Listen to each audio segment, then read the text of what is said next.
Hello, and welcome back to the Masonic Roundtable and to my house, a weekly program where Masons from around the world get together to talk about Masonic news and opinions in a friendly and social manner. The standard disclaimer applies. The thoughts and opinions expressed here are solely the opinions of the participants and do not represent any Grand Lodge statements or positions. To make sure you keep your conversations open for the public and on the level. To interact with us, send questions and comments to our Twitter page at Mason Roundtable or to our Facebook event page on episode 146, All I Want for Christmas, 2016. Let's see. As for introductions, my name is John Ruark, past master of the Patriot Lodge, number 1957 in Fairfax, Virginia. I'll hand it off to the magical Masonic mystery machine, Robert Johnson. Hey, everybody. Robert Johnson here. Current secretary, Waukegan Lodge number 78, past master there as well, and a host of the Masonic podcast, Whence Came You, from the Masonic Mobile Command. Thank you, Robert. Next we have Nick Johnson. Hi, Nick Johnson, Corinthian Lodge number 67, past something there, and other things. And I'm really jealous, even though, John, you're really missing the smoking jacket and like a large book. And then you could be like John Lovitz. Nice. Good image. Juan, how was it in Florida? Hello, everybody. Finally, we got a chilly temperature of 73, I think. Not to rub it on everybody's face. How do you survive? I don't know how we do it. I am the host of the Winding Stairs Freemasonry podcast, back on a regular schedule, and a member of Orange Blossom Lodge number 80 in sunny Kissimmee, Florida. Thank you, Juan. Last but not least, Jason Richards. Hey, everybody. Happy holidays from the TMR crew. Jason Richards here. Glad to be with you all tonight. Worshipful Master, Vacation Lodge number 16 in Clifton, Virginia. Member of the Colonial Lodge number 1821 in Washington, D.C. And a reindeer in my spare time. Yes. Very cute, very festive. So we're all in somewhat festive attire tonight. Let's go over to... Well, RJ is dressed like a gangster. Yeah, he's got... What hat are you wearing? Looks like Al Capone. It is wintertime in Chicago, and this is the typical dress, sir. Especially when you're coming back from a Blues Brothers convention. So. Oh, did you just burn me? Maybe you did. Pour some water on that burn. Good. As a reminder, this week's episode is brought to you by Masonic Revival. One brother, Edgar Alejandro, runs the site, and since it's our holiday episode, one thing that we really respect Edgar Alejandro doing is taking a break every year, usually around the Christmas break, to go back home, visit family, and just take time to pause and reflect. So I think that's one commendable thing that he does. He has his business, so it runs well in his absence. Still just an internet message away, but for the holidays, he certainly knows where family is, and he takes time out of his schedule to dedicate to that. So if you appreciate those core values and also like Masonic regalia, go check out MasonicRevival.com, and as usual, use promo code TMR at checkout. That's TMR for free shipping. Isn't it about time for Masonic Revival? Yes, it is, John. As said by the ghost of Christmas present. Moving on to Masonic news, let's go to the first item, which is... Which is the answer to the question, how badly do you have to screw up for France to tell you you're a dick? And the answer is, playing Jeopardy, France withdraws amity with Tennessee and Georgia, and also makes a resolution to recognize Prince Hall affiliated of Texas. Let me bring that up, and while I'm bringing the screenshot up, go ahead and discuss. I guess I'll go first. No, RJ unmuted his mic. He can go. But then I muted again because I thought you were going. So So Grand Lodge National France, right? So clarification point, which one has atheists and women? It's the Grand Orient of France. The GLNF is the one that UGLE, I believe, recently re-recognized as of about 2 or 3 years ago. Nick can correct me if I'm wrong on that. You would be correct. Yeah, so the Grand Orient of France is the order in France that allows atheists. So I think it would be more interesting if they decided to call him Plan D or unrecognized him. But it is an interesting move. I mean, we've largely gone through the motions here in the United States with people unrecognizing, these two jurisdictions, and now you've got yet another foreign jurisdiction doing the same thing. Was it Belgium was one of the first to do it? Mm-hmm. And now you got a recognized body by UGLE, major. Not that Belgium is not a major player in terms of a country, but it's not something you hear about every day in the news like you do with France or somebody. So I think it might hit home for a lot more folks. Well, I think it's interesting, given the GNLFs or the GLNF, excuse me, recent issues with recognition themselves. So this has to be, something that they didn't throw around lightly. At least that's how it would appear to me. I do think it's interesting that they also recognize the Prince Hall Grand Lodge of Texas. I'm not sure what precipitated that per se. I know there's been increasing amity between the Grand Lodge of Texas and the Most Worshipful Prince Hall Grand Lodge of Texas. But we've seen that, coming to fruition over the past couple of years. So there must have been, a request for recognition or something else that kind of precipitated that this year.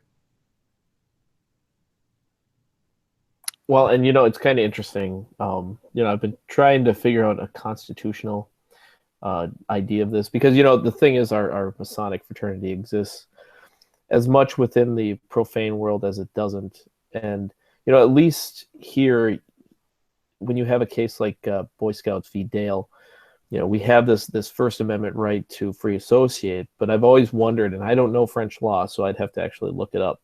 But I wonder if there's some kind of public accommodation issue that exists that by associating themselves with a body that goes against the idea of sexuality of that kind, if they are actually opening themselves up, or if this is a political move. I think it's mostly a political move, but at the same time, it really is fascinating to think that perhaps there are legal or constitutional other things at play to make these decisions, especially when it comes to this new burgeoning legal standard of same-sex relationships being found in all these different countries. So, it's one of those that I'm very fascinated to continue watching. Just how we, as a Masonic body, have to exist in the profane world and deal with the ramifications of any actions that we take internally. So I'm curious to see how this plays out. And again, we're getting back to the difficulties that arise from, whether or not morality in and of itself can be non-sectarian in its truest sense. And I think that's something the fraternity is going to continue to struggle with as same-sex marriage and even transgendered issues become much more normalized in society. Yeah, that's something that even society has to grapple with. Like, is it possible for people to derive morality from something other than dogma? I believe you can, but there's a lot of people who think it's not possible. Yeah, but I'm very curious to see how that plays out in civilization. I know that there are people doing some work trying to almost make a good case and show what you call this, like philosophical models to see, okay, yeah, it can be done, but we'll see. Okay. Next, I mean, we'll see how that goes. It's just yet another diplomatic conversation between sovereign Grand Lodges. Next item on the agenda is something that recently dropped not hours ago. That is a new episode of TMR Light, meaning the Winding Stairs podcast. And I say it only in a loving way because yours truly was on it. Not in a derogatory sense, but in that this episode, I had the good pleasure of being a guest for Brother Juan's podcast, The Winding Stairs. So this is the episode entitled 22 Months, a conversation with Brother John Ruark. If you want to hear what 22 months is referring to, you're going to have to listen to the episode. John's gestational period. It's similar to an elephant. Yes. No, and it was a pleasure to have you on the show, and it's a pleasure to finally get a better rhythm of publishing episodes. And I thank all the brothers that have helped out, including John and RJ. Nick and Jason have done diddly squad, but for Robert and John, thank you so much. And if you haven't noticed, there's some great artwork from Brother Travis Simpkins as well. He's been very kind enough to kind of give away those sketches digitally, and they're certainly making the rounds. And so just want to do a public shout out to Brother Travis Simpkins for things like Jason pointing to his fancy picture behind him. My fancy original. Yes, the original. The original. He does great work. Juan, you do great work. We all do great work. Square work. Good work. All Yeah, right. I'm gonna use it. Except apparently for me and Nick, who do diddly squat work. Diddly squat. No, you.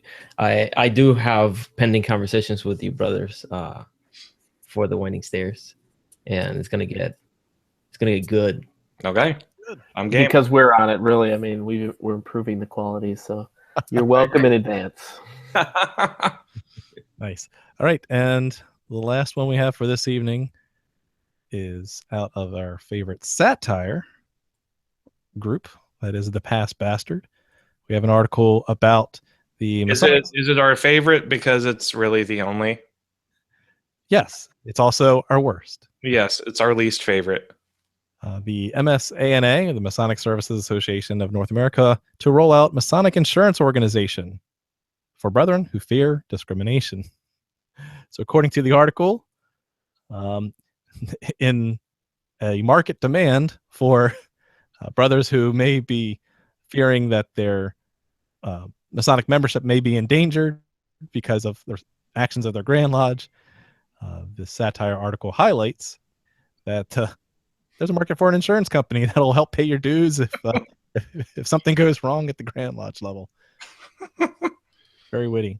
I think it even said something about like reimbursing you for regalia in there. It's kind of awesome. Yeah. You know, it could actually work. That's why I like it. It's like, why didn't I think of that? I mean, like I like how it simultaneously jabs like Arkansas and then kind of lifts Washington, D.C. and California up on the pedestal by saying, well, yeah, if you're a Mason in California or D.C., you're going to have like lower premiums. Right, market demand. That should be good for me, because every year before the end of the year, people are going to want to get their yearly prescription aprons. Right.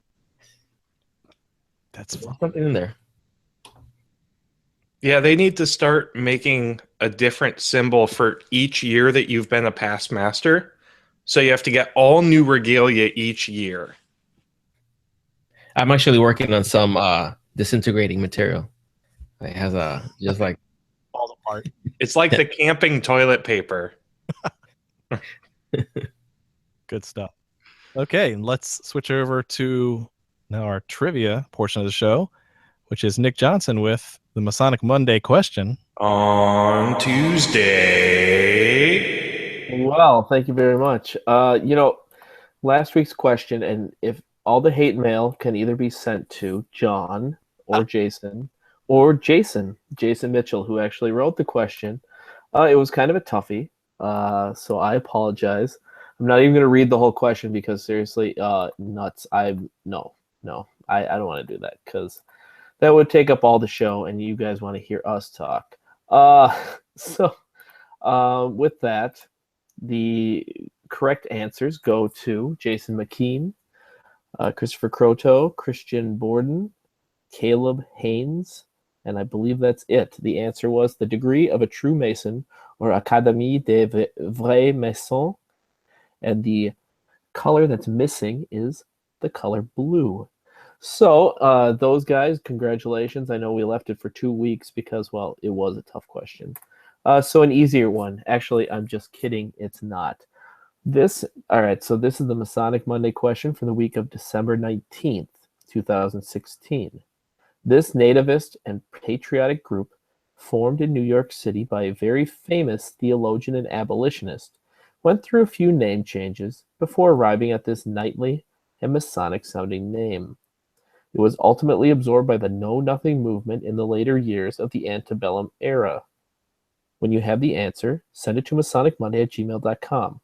Don't forget to include your lodge name, lodge number if it has one, and the hashtag musicals are back? ? And also, I should say, Were they ever not?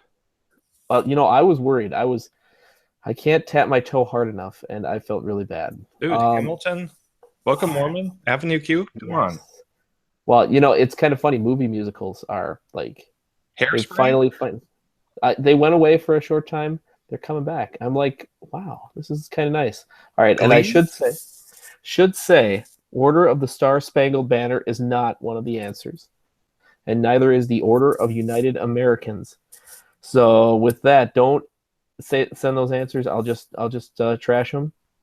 Actually, just kidding. I'll just send back and say, keep trying, because I'm just that kind of guy. But those are not actually the answers. The hint for this one is theologian and abolitionist. So with that, have fun, guys. Back to you, John and Jason. Thank you very much. Now to the main content of the show. We'll let Robert kind of get unbuckled there and get back into his house. So we'll let you go last, Robert. TMI. Unbuckled. Well, we wanted to, for this episode, talk about All I Want for Christmas. We are revisiting kind of the theme that we did this time last year, where we sit back, reflect on the year, and then think about the way forward. What would we want for our best wishes to the fraternity for the next upcoming year? So without further ado, and in any random order, we're going to spin the wheel and land on Nick Johnson to lead us off with his wishes for the fraternity for 2017. I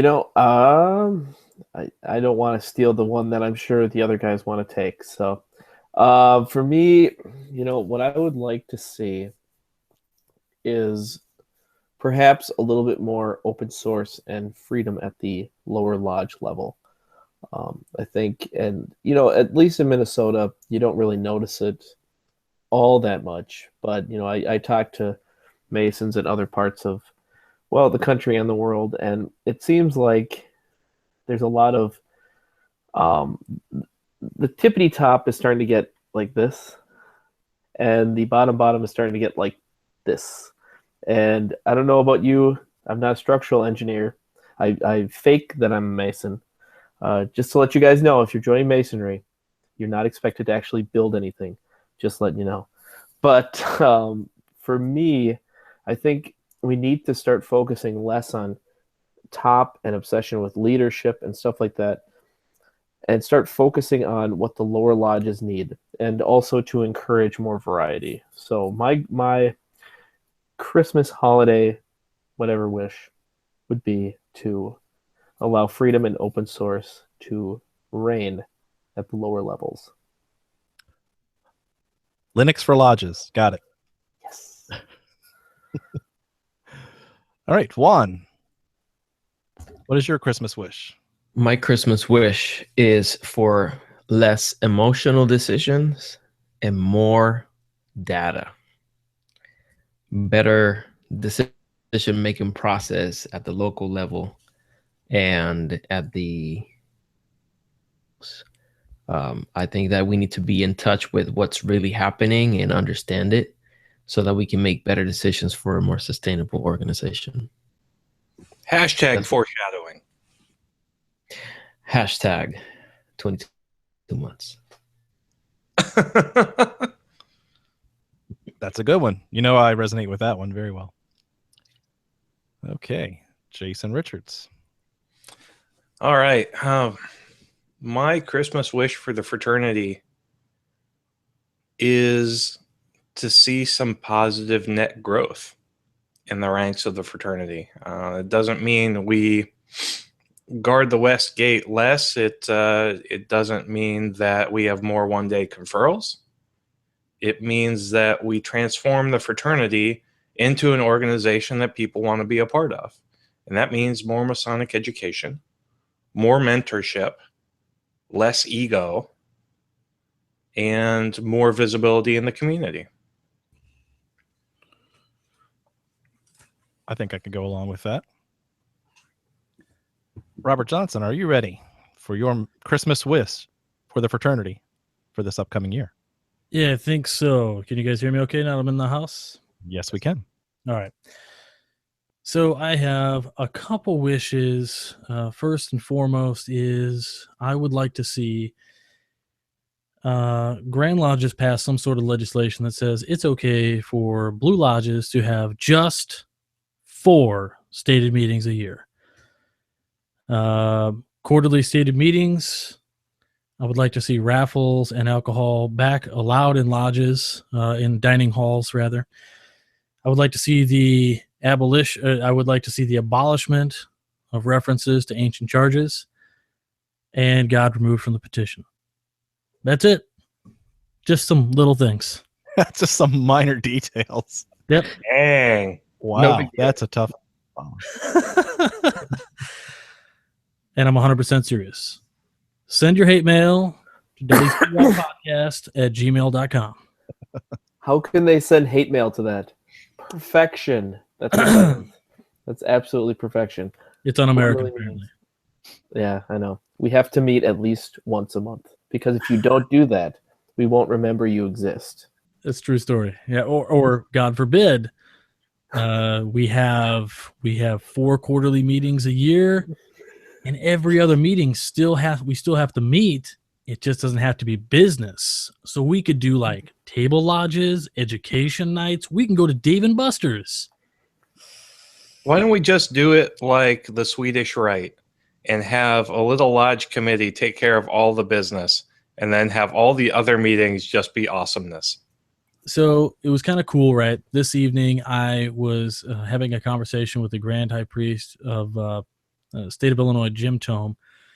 And Jim made mention, he said, don't forget, guys, one of my big things this year is he's visiting all the chapters in the state. There's 63 of them. He's about halfway done. And he said, don't have business meetings anymore. Done, gone. You only have to have, it's like if at one of your meetings you decide to tell the master, the committee comes together and says, we're giving the master and the treasurer and the secretary to pay all bills that we normally would have to pay. You only got to have one business meeting a year. And he goes, just meet the other times, whatever you want to do. Have fun. Do degrees. Do all the things that as Masons we should be doing, forging these bonds of fellowship, having the education, maybe get together, go on a museum trip with the brothers, or, go out and have a night at a cigar lounge or whatever you want to do. But the point is that, I got his point, which is that business meetings are largely just such a drag.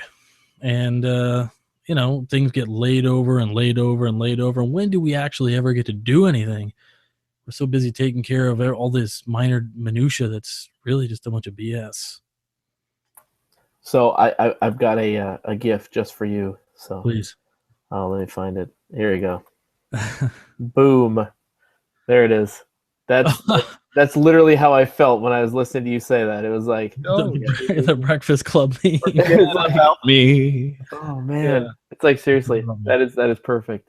But that's the thing. I mean, it's like at least on the lower levels like this, we want freedom, right? I mean, we want Absolutely.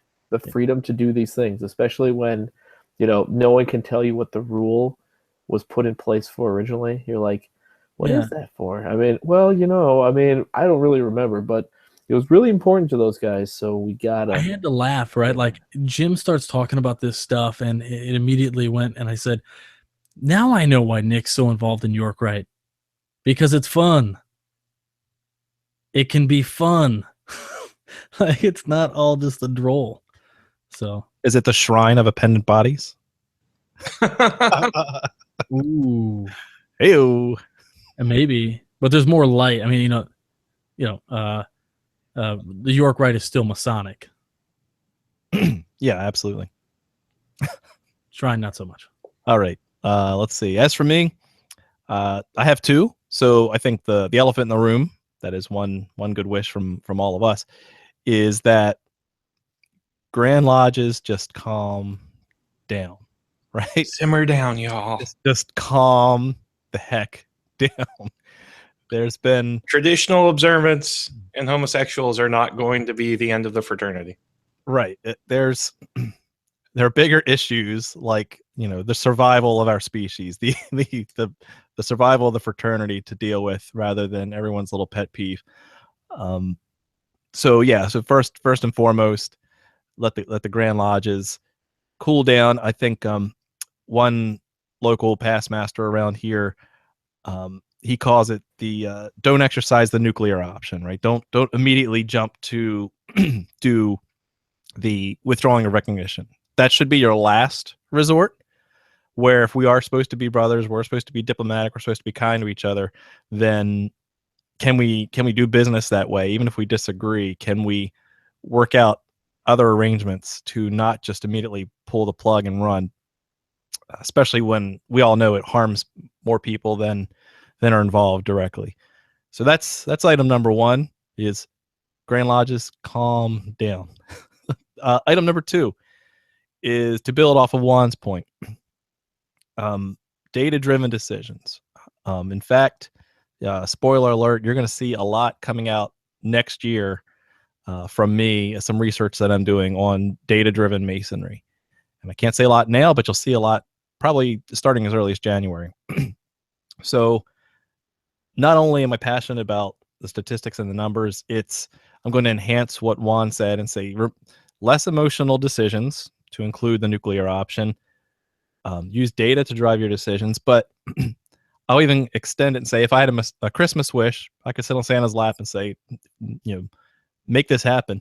It would also be basically to put an economist in your Grand Lodge position, meaning that you need to think about the laws of supply and demand, and what value are you offering and what are you getting back? We've talked about how we're competing with Netflix, right? How we need to provide a better value proposition than the alternative. We need to think about the behavioral incentives, which is another key aspect that recently kind of clicked for me, is why do we have so many conflicting, like in Northern Virginia, everybody's involved with everything and every night of the week is full. I've shown you our district calendar before that's just painted with activities. And so it's hard for young guys like us who need to balance work and life and masonry. And it's not just a matter of paying your dues at that point. It's a matter of, I want to be more involved, but there comes a limit to how much we're taking away from our family. And so when the average age, like say the average age in Virginia is 65 plus, then that means the average Mason is retired and has more time to do everything. His kids are out of the house. He's not going to work every day. He's got time for masonry. But that's not the future of masonry as far as the next 20 plus years. Statistically, the average age of a Mason now will be in the final years of his life. So behaviorally, we needed to change some of the laws and bylaws that prohibit younger Masons, family guys, that need to rearrange their life and rearrange their busy schedules to balance. And that balance is the key word, the work, life, family, Masonry balance. So there's that. Any go backs, any final thoughts or ideas that sparked off of that one?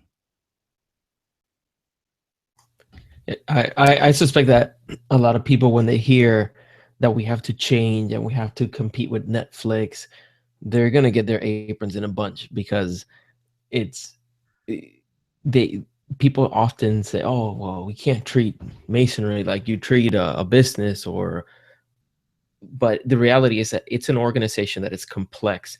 And if you were to boil it down to its most common denominator, people come searching for something of value, something that it has the potential of changing their lives.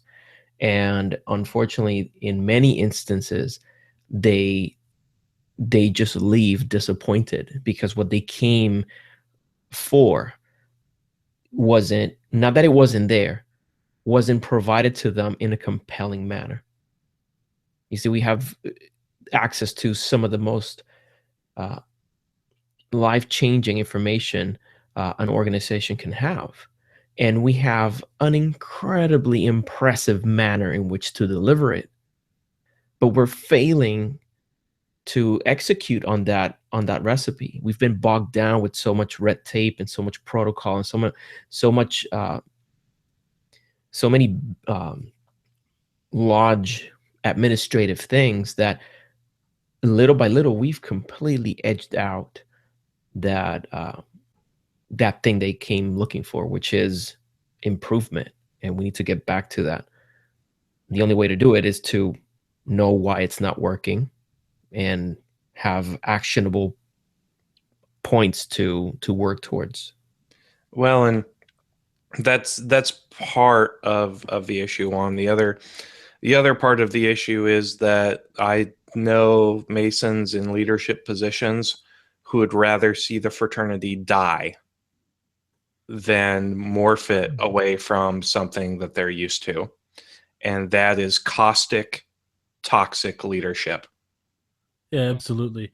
We look at this fraternity all the time, and Juan, you kind of touched on it for a second there when you talked about the lodge and Masonry as a business.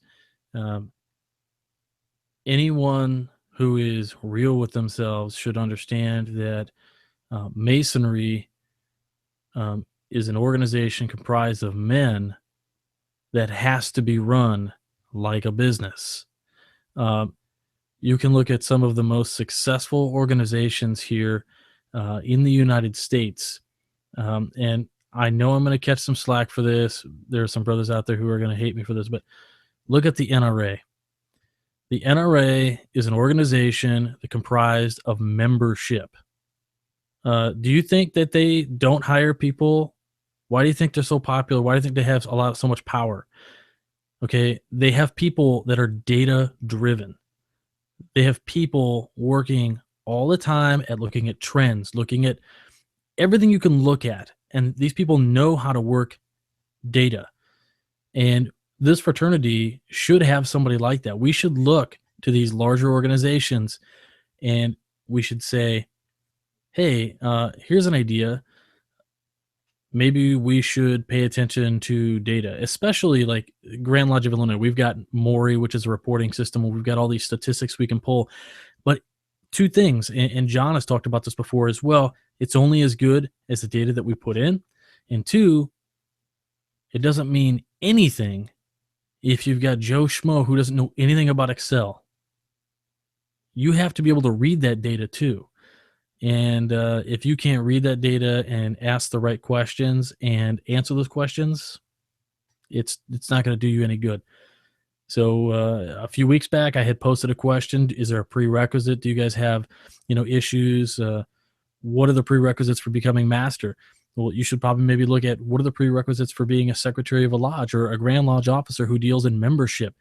Maybe you should have an MBA. Maybe we should have people like that, driving those decisions. If you're on the membership committee of the Grand Lodge and you don't know the first thing about data and don't care about data, then you probably should not be on that committee. Right. Hey, I don't want to look at the numbers. I just want to say that we've always done it this way, and it scares me if we move away from that. Let's have some more one-day conferrals. That'll fix all the problem, because there's no data out there that says that one-day conferrals don't help Masonry. I beg to differ. I know a guy. That's an actual argument, by the way, that was thrown in my face a couple years ago. Only a couple, because that is no longer true. If anyone doubts it, go check out our PA Academy of Masonic Knowledge presentation, and I can prove that that's not true anymore. Right before the show, I'm sure you guys saw the naughty and nice list that Santa had left us, and while he was here, right before the show, Santa left a little package. So, a present, and in it, a gift. What I found in this It's gift, empty. it's empty, just like Jason's soul. We have a little sampling of some of the research. Now, full disclosure, guys, when I did the survey back in the late spring, early summer time frame, I told you guys, look, my wife's about to pop. We had a beautiful baby girl, our fourth one, and she's been happy and healthy. But as any father knows, Jason, that it's Not yet. it's 4 more weeks. It's going to be a tax on your time to do it right. And so I've had the data. I have not forgotten about the data. And I wanted to show some of the coarse grained level of data that we got out of the survey. So kind of giving this away for right now. Now, full disclosure, there's 2 major pieces with this. I mentioned this on the Ex Oriente podcast. This data is subject to selection bias. What does that mean? It means that it wasn't completely random. So only people who went on Reddit, who followed Chris Hodap's blog, and who listened to the show were the only ones who knew about it until they got to word of mouth. So obviously people who are listening to Masonry are more apt to find out about it and respond. So there's some selection bias there. The second thing is there's not been a lot of analysis done, and that's the secret sauce that I've been meaning to dedicate some time to. And now that it's calming down for the winter, I do plan on doing that. So what you're seeing is just plain old numbers without really any interpretation. But I wanted to give this to you as a little early Christmas present to share with you some of the findings and some of the, that's interesting facts. But don't take these and run off with them as if they're gospel. So without further ado, I'm going to run through a couple slides that I have. So death by PowerPoint, if you're listening to the podcast, I'm sorry. I'll try to call out relevant numbers as we go. But this is just a sampling of what I found. There's much, much more data, but I don't want to go into gory details just yet. And that's the other takeaway, is that what I found was more than could be put together in a lodge presentation or more than a podcast. There's so much more work that needs to be done to give Grand Lodges the information they need to make good decisions based off of what Juan and I were talking about earlier. So let's hop right on in. If you guys want to ask questions, I'll limit it to 1 each because I got a lot of stuff to step through. But first and foremost, I asked everyone, what is your marital status? And out of the about 2,200 and change, I think it was 2,280 total responses, we had 73% were married with about 14% single, which is interesting. So we're mostly a married fraternity. Then why do we spend so much time away from our spouses? Well, not only our spouses, but our children. The next piece of data I asked was, do you have children? And 70% of the Masons who responded said yes, they do have children. 30% do not. I think, this is a snapshot in time. That number may have been more during its peak back in the earlier years, but for 2016, this is what we've got. Interesting to note, though, that married with children has more. It's probably because we're just tired of everybody and we have to get out of the house. Single people have other things to do. Which is now something we need to analyze further. If we're going to be getting out of the house, then we better have some good education, right, to keep us there. Then one question that I asked was sexual orientation. Hot topic over the past year and a half. Of the respondents, about 96% were heterosexual, which leaves 4% that were either bisexual or homosexual, which is interesting in the sense of even if you did a blanket ban on anything that was non-heterosexual, you're by default eliminating 4% of an otherwise brotherly population, just on that one variable alone. Now, John, we were talking about this, and isn't 4% pretty normative as far as the wider population is concerned, or am I making that up? I had the data somewhere else, and so I want to confirm that before I say yes or no. For the things that I do have compared to the actual average in the nation, I will highlight that, but I didn't have this data point off the top of my head. So if you're listening to this later, go to Wikipedia and look it up. I have here from the Washington Post, 1.8% of men self-identify as gay, and 1.5% of women self-identify as lesbians. So 1.5%, and we have 4% as homosexual and or bisexual. So that's and there's an extra 0.9% that's bisexual. Okay, so that's very close. 3%. So it is pretty close to the norm. Moving along, I asked a question because we're a very patriotic organization. Are you a veteran of the U.S. military, and if so, which branch? And I found that 75% of the respondents were not, and that is actually less than the. I'm sorry, we have a greater percentage of veterans than the national average. National average has about 13% veterans to civilians, and we have about 25% veterans to civilians. So we are a veteran-heavy organization.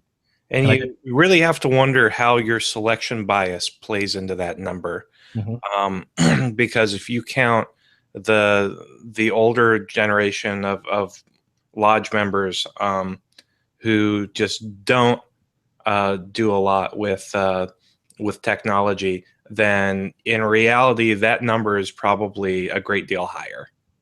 Yeah, it could be, the war generation, some of the great generations. Mm-hmm. Yeah. So we are a veteran-heavy organization compared to the national average. Next, were you a member of a Masonic youth group prior to joining? And only 9% were a member of, say, the Order of Pythagoras or the Order of Demolay. How many were Jobies? That just flies into the face of the idea that Demolay is the future. Or Masonry's future. Only 9%. No, it isn't. Now, I'd love to know how many were Scouts. Now that's an interesting question. That's an interesting question. That for 2017. Oh man. Okay, so this vindicates everything. I am this is all data, and I'm just going to speak from my own non-data experience, but this totally reflects what the petitions look like as they come through, because on our petitions they actually ask, were you a member of Demolay? And yeah, this is pretty 1 much in 11. Yeah, pretty much. Pretty close. It's like, that's hilarious. Oh my god. So hold actually, on. Nick, at that point, your Grand Lodge is collecting that data. It's just a matter of making it accessible. That's a very good point. What's interesting there too is I have met 5 or 6 gentlemen over the years who have said, "Oh, you're a Mason?" And I go, "Yeah." And they go, "Well, man, I was in Demolay for like 10 years." And I go, "You didn't join?" And they're like, "No, I just had enough by the time I got out." Interesting. I've got that same experience. Okay. Oh man, I'm gonna start crying from laughing so much. Okay. Moving along, I did ask because this was an open survey for any entered apprentice and above. Do you belong to a Prince Hall Lodge? I wanted to see how many Prince Hall brethren would respond, and had about 3% respond. So 96% were either mainstream or regular or something. But yeah, so only about 3% of Prince Hall members responded in total.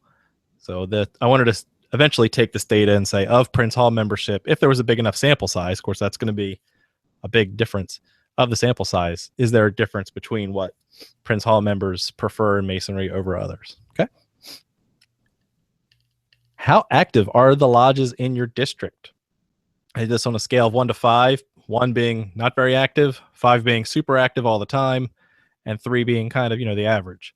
And looks like a good bell curve. So the 3, the average, had about 40% of the respondents. So it kind of hovered around a good bell curve. Some districts are very active and some are not. Interesting question, though. I mean, it's kind of subjective, right? I mean, what is active to a lot of folks? Absolutely. I did leave that subjectivity up to that. Some of the things I think I did, I asked a question later on. How active are you? Do you rarely attend lodge, or do you attend every lodge meeting? And so that is a little bit more quantifiable. Well, a bit, right? But like, what is really, that's again subjective. I almost would rather you, maybe you did ask, how many lodge meetings do you attend a month? 1, 2, 3, 4, 5, 6, 10, 20. When do you eat dinner at home? Does the back of your car look like that guy? What Blue Lodge titles do you currently hold? And it was a trick question because I said check all that apply. So most Master Masons should also check off entered apprentices and fellow craft. I'm going to go back and look to see how many actually did and know their homework. But 80%. That's just a poorly worded question. Titles do you currently hold? Right. It's a snapshot in time. I love that you had 4 grandmasters and 13 past grandmasters. Yeah, I found that to be interesting. That's awesome, dude. Either they're really lying, which could be. Maybe they're clandestine. Ooh. So they won't give you their membership data, but they'll take your survey. That's a great point. I had not thought of that. Of course, this is all on honor code too. I did eliminate some obvious falsifications. Guys whose names were Mickey Mouse and they attended a lodge of Disneyland. I mean, Juan could have been that guy. I don't know, but let's see what else. It was you. What appendant bodies have you joined? Let's find out. How active are you outside of your Blue Lodge? And Scottish Rite leads the way. I did separate Southern versus Northern Masonic jurisdiction. So Scottish Rite has about 40 and 30. So about 70% have joined the Scottish Rite, and or an average between Southern and Northern, and about 55% Royal Arch. So those are still the 2 main primary branches that people join after going through the Blue Lodge. I tried to list as much as I can, but I still left room for other. That's really interesting. Were you a DMLA before, which was a minuscule number, and on here you got 181 members. Mm-hmm. No, this is what appendant bodies have you joined. So, for example, I never was a DMLA, but I could be more active in DMLA now as a Master Mason. I mean, is that something that's not really a thing you join, right? I mean, wouldn't you just be? Well, you could be, what they call it, the dad. So, and also don't forget, RJ, percentage of respondents is going to be different than number of respondents, right? So what you're looking at there, that's actually about maybe 9%, 10%. Yeah, I mean, it's got 181 people, and your other one had like 10. Right. So yeah, let's not get wrapped around the numbers because again, you have to filter that out. Yeah, I know. Sorry. And again, what I can do though, the cool part is I can go back and say, look at the, were you a DMLA before joining, and are you still involved with DMLA, right? And see what that percentage carryover is. That's the cool stuff I can do with this data now. Yeah. Do you continue to be involved with DMLA after you become a Master Mason, or, and that can tell you if you're a Master Mason, then really it's only the ex DMLAs that get involved in the DMLA in the first place. I have that data now, right? I can look for that. This was cool. Did you feel that the length of time between your raising and joining your first dependent body was appropriate? This says, did you feel rushed into further light after your third degree? And a good distribution there. While 75% felt that it was just right, the Goldilocks rule, there was about almost 20%, 18.3% of people who responded did say they felt that it was too short. The time was too short before they got rushed into joining an independent body. So there's some data we needed to consider as we push petitions on that newly raised guy. Yeah. So a fifth of all brothers felt rushed. Right. So 1 in 5 guys feel like they really needed more time in Blue Lodge. And you got 10% or 7% looking like Veruca Salt. I want it now. I want it now. And I've done some analysis on that one, but you can go back and listen to Juan's podcast to find out how. Which appendant body means the most to you? So not what did you join, but now which one do you like? So the numbers do stack up about the same out of the appendant bodies. Scottish Rite leads the way with 34.7% of respondents, and Royal Arch coming a close second with 18.1%. So over half of the people who responded picked either the Scottish Rite or Royal Arch as it meaning the most to them. I left that very subjective, but I wanted them to think about not their activity level, but what it meant to them. Followed by the shrine. Wah, wah. What is the next one? What's that 6.9%? You got a one of two there. Order Easter Star? Off the top of my head, I don't have that. The 6.9? Yes, the 6.9%. I mean, don't quote me on this. I'm colorblind, but it looks like Order Easter Star. It's not. It's a different shade of pink. Moving along. Now, not what you are means the most to you, but now what are you most active? It should carry over that 41% are the most active in Scottish Rite. Only 31% are active in Royal Arch, and it goes down from there. But almost 20% are active in the Shrine. Shrine is number 3 in that scenario. The real question is, how active are you in the Blue Lodge compared with how active you are in the appendant bodies? That'd be really interesting. Mm-hmm. Yeah, and I am tempted to say that there is causation of the amount of participation with the one that you prefer the most, but it could just be correlation, right? Right. And I did ask the activity level in your Blue Lodge. I just didn't have the charts for this presentation. So again, a ton of data that I have asked. I just haven't tabulated it in this format. Next question was, why did you originally decide to join Freemasonry? And I left it open. Check all that apply. And we know that people join Masonry for different reasons. We've talked about it on this show multiple times. But what led the way was the external perception of brotherhood. 66% of respondents chose brotherhood as the primary reason why they decided to join Freemasonry, followed by self-betterment, history, and curiosity. Man, mysteries is so low on this thing. Mm-hmm. Conclusion: I joined the wrong organization. Well, talking about mystery, how are these sorted? Because it's not alphabetical and it's not by rank.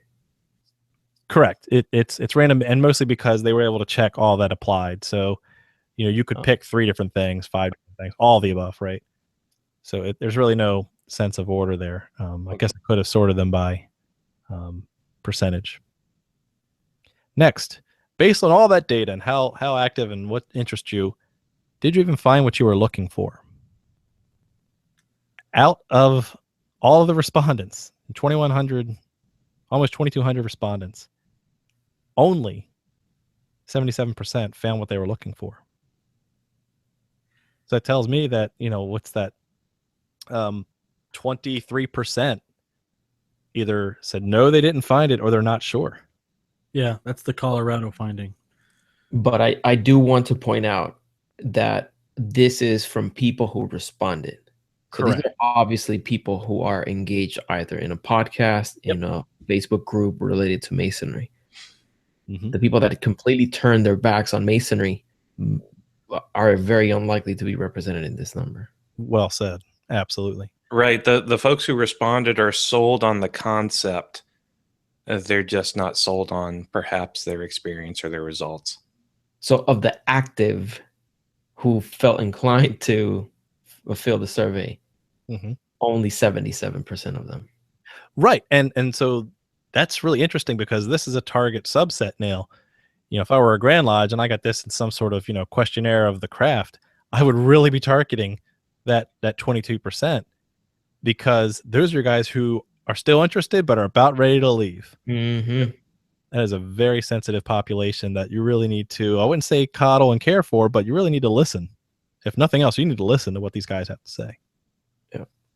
And like we in the episode of the Wendy Sayers, we talk about that, the possibility of having an exit interview. And I think it's worth considering if you've lost a brother from your ranks, at the very least, if they feel that the petition to demit or whatever the process is, try at the very least to find out, like, why are you leaving? Because that's going to basically give you the recipe to retain a good chunk of the, future members. Yep. What's interesting here is on that previous slide there, your number is almost spot on to what in the 1980s Colorado had done, which was non-payment of dues suspensions. They sent out those questionnaires asking, why'd you leave? What could we change? And like 20% of those respondents all said that they didn't know what they were joining. So that I'm not sure, yes, no, like the no, I can see a correlation there that is, at least looks like it's been driven for the last 30 years. Another thing that I want to add too is, if you guys remember filling out the survey, most of these questions were followed up with, tell me more, tell me why. So there's much more anecdotal textual responses I need to go through. So I can now jump right to, say, the no's in this scenario, and I can say, okay, of the no's, let me hear your rant, and then I can now deconstruct that. But that's not easy enough to put in a pie chart. It requires a little bit more synthesis. Let's see. Do you consider yourself to be an active member? Shocker. If you're active enough to find the survey and fill it out, more than likely, out of 89% who responded, said they are active. But 10%, almost 11%, said they were not active, but yet found out about the survey. So that tells me that they may feel active as in participation and involvement in going to lodge physically. They might be limited, but they could still be active online. And we do talk about that in future questions about where do you find your research and everything. Again, how often do you attend your Blue Lodge? I did ask that question. I forgot the scale off the top of my head. 1 being never, 5 being every single lodge meeting, and then the distribution across from that. That's pretty cool, man. Like 1,200 people every meeting. That's really cool. The majority. Yeah, 56% said they went to every meeting. So you can tell these are the active people that are filling out the survey. That's awesome. How often does your lodge have a Masonic education program? One of my passions, whether it be a standalone or integrated into another function or meeting. This is where it starts to normalize. It's not a bell curve, but it's not great either. Only 27% said they kind of sometimes had a lodge education program. So 70% of other lodges are violating their master's oath. There you go. So they don't have it at every meeting, right? Maybe it's not in their oath, RJ. Remember You're your right. Yeah, remember your oaths.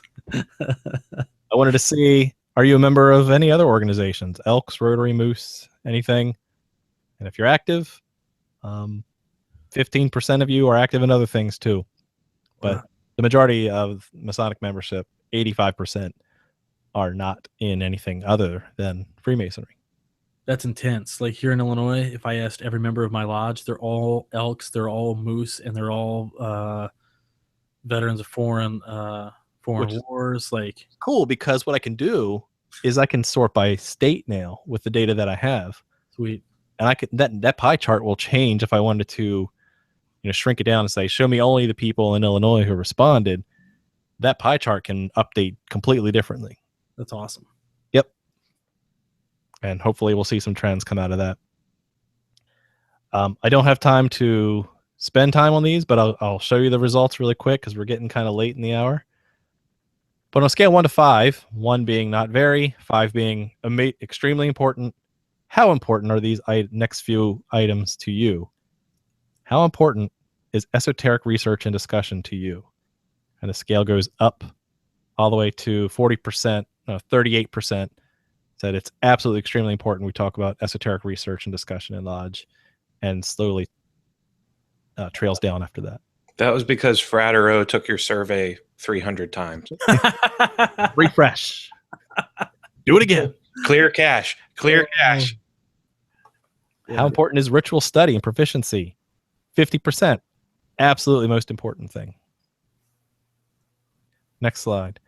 Brotherhood and camaraderie. How important is that to you? 73%. Very important. In fact, hardly any people responded with anything less than somewhat important. Shocker. Well, I was married with children. Let me go back to that was number 1 coincides with the number of past grandmasters. Coincidence? and I can do that. I can do that filtering now, which is great. I'm really excited about that. Let's find out who are those 1s and 2s, and is there a correlation there? How about food? How important is food to you? Not so much. At best, it's average. The bell curve kind of hovers around 3.25, between 3 and 4. But 33% said it's kind of important, but not great or not terrible. I love it because just based on this, if you put more of your energy into incorporating more esoterics and Masonic education into your meetings, as opposed to putting more energy in the quality and quantity of the food, you get a better return on investment, at least from the perspective of satisfaction. Boom. Now there you go, making a data-driven decision. Well, why not both? History is important to everyone. 50% said it absolutely is very important to their Masonic career. Oops, what have I done here? Holy cow! you blew it up. How about the higher degrees? Animals. Further light. Is higher degrees an important factor to your Masonic career? Yes. On average, most guys said that higher degrees is part of their journey to light. Wow. But where it ranks on importance is worth mentioning. Mm-hmm. You talk about, esoteric discussions and ritual proficiency. You're seeing a lot of folks who are putting that first, whereas the interest in the higher degrees, while it's present, is not as much of a priority. Yep. Great point. Then, I'm going long, but I think it's worth talking to. You'll see more data, I promise, guys. But I wanted to ask the big questions we can't ask in Lodge: religion and politics. I'll cover the next 2, and then we'll cut it off from there. Where do the libertarians fall on this pie chart? Only one electoral college vote for Ron Paul. For politics and religion, which way do you lean politically? Where does our craft lean politically? And 42% are conservative, 29% moderate, and 17% liberal, which is interesting. I asked that question specifically without getting the party affiliation, because I do ask that question next. What is your preferred party affiliation? I knew it. And one thing I found fascinating by this is only half were either Democrat or Republican. Oh, wow. Half of our craft is it affiliates with something other than the two mainstream parties. And you can see that we have 14.8% libertarian, 19% independent, and about 9% other. And you got that green sliver who went out and bought Jill Stein's latest album. That's pretty awesome. Let's talk about religion. With what religion do you identify? A whopping 54% Protestant Christians. Oof. However, followed closely in second place with 15.8% of the votes, Catholicism. But wait, I thought the Catholics and the Freemasons didn't get along. You just can't receive the Eucharist if you're Catholic and a Mason. That's correct. Depending on how much of a stickler your priest is. So this I do have data for the national average of self-identifying Christians. The national average is about 20% Catholic. And so to have 16% Catholic in the fraternity, while is pretty much par for the national average, is still interesting compared to the history of the Catholic Church and Freemasonry. What is that, 8.2? 8.2 is deist. Nice. So it was like 180 of us in the house. Nice. And the 9.6? 9.6 is don't know off the top of my head. On the other page. On the other page. All right. So that's, I think, all I'm going to cover for now. We've gone late. Stay tuned. I have a lot of good research that I'm compiling based on these numbers. Hopefully it gave you a taste. What I plan on doing is kind of like giving this data away in some sort of infographic, slick sheet in the near term, so that way you guys can take this, start having that conversation at your lodges and Grand Lodge level. And then over time, over 2017, you're going to see me come out with a lot more analysis done to this data, because it's going to take some time. Being a father of 4 kids, it's going to take longer than probably you're ready for. But this deserves the privacy of those who responded to the survey and the analysis and care that it deserves to get those what if scenarios we've been talking through all night. So stay tuned for that. That's my Christmas gift to you, and I hope you take that and enjoy that as you look forward to 2017. Good. Thank you for that gift. I think that's very good. And if the brothers that watch this show, don't let this episode end just in your ears. Make sure that you pass this along to the leadership of your lodge. Make sure that you get them interested in this side of Masonry, looking at the numbers, figuring out really what are the topics that matter, what are the things that are making people turn away from the fraternity. If there's any hope of us turning this around, it's for us to give people what they came here to get. Mm-hmm. And this is one step in the right direction. So thank you, John. Thank you, Juan. Juan, why don't you start wrapping it up and taking us home? All right, brothers.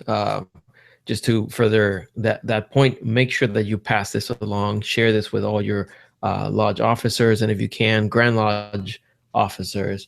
I think this is important data for us to go on and make empirical decisions instead of just following the emotions.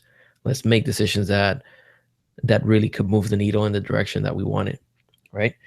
So thank you all for watching and for listening and for participating.